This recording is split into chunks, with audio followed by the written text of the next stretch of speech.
नमस्कार दोस्तों, आप सभी का हमारे YouTube चैनल ज्ञान आध्यात्मिक में स्वागत है।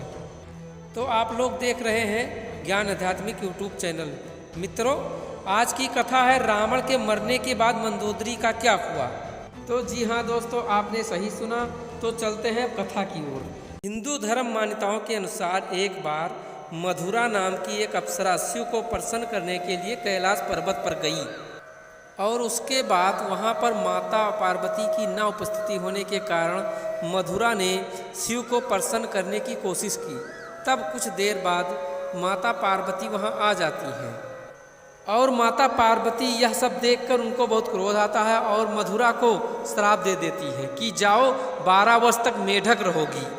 और यह सुनकर मधुरा रोने लगती है और हाथ जोड़कर माता पार्वती से क्षमा मांगती है और कहती है, हे माता, इस श्राप का मुझे कोई उपाय बताइए।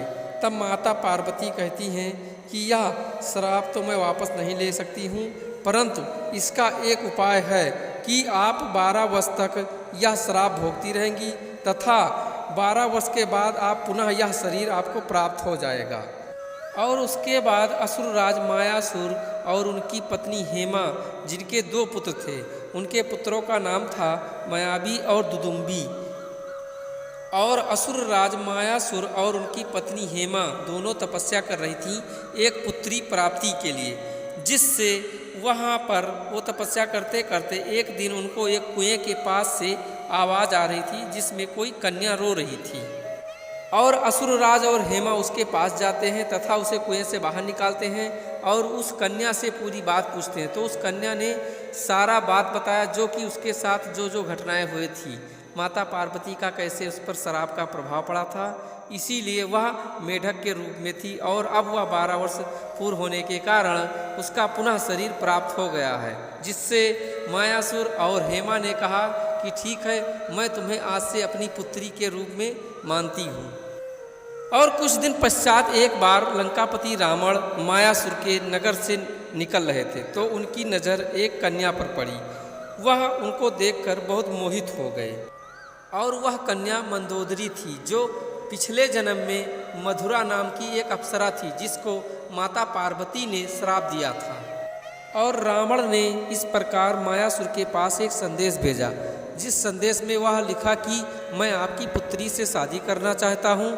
इससे मायासुर क्रोधित होकर इस प्रस्ताव को ठुकरा दिया, जिस पर रावण ने अपनी समस्त सेना को लेकर मायासुर पर चढ़ाई कर दिया।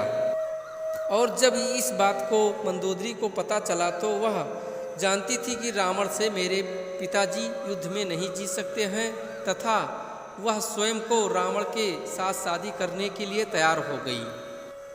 और इस प्रकार लंकापति रावण मंदोदरी को अपने साथ लंका में ले आते हैं तथा उसको रानी बनाकर रखते हैं। और कुछ दिन पश्चात जब सीता हरण होता है तो मंदोदरी रावण को बहुत समझाती है कि सीता जी को वापस कर दीजिए, नहीं तो लंका का भी विनाश हो जाएगा। परंतु यह बात रावण मानने को तैयार नहीं था। और फिर कुछ दिन बाद होना क्या था, एक दिन रावण और राम के बीच महायुद्ध होने लगा तथा युद्ध में होते होते कुछ दिन युद्ध होने के बाद जब एक दिन राम ने रावण को अंत में मार ही दिया।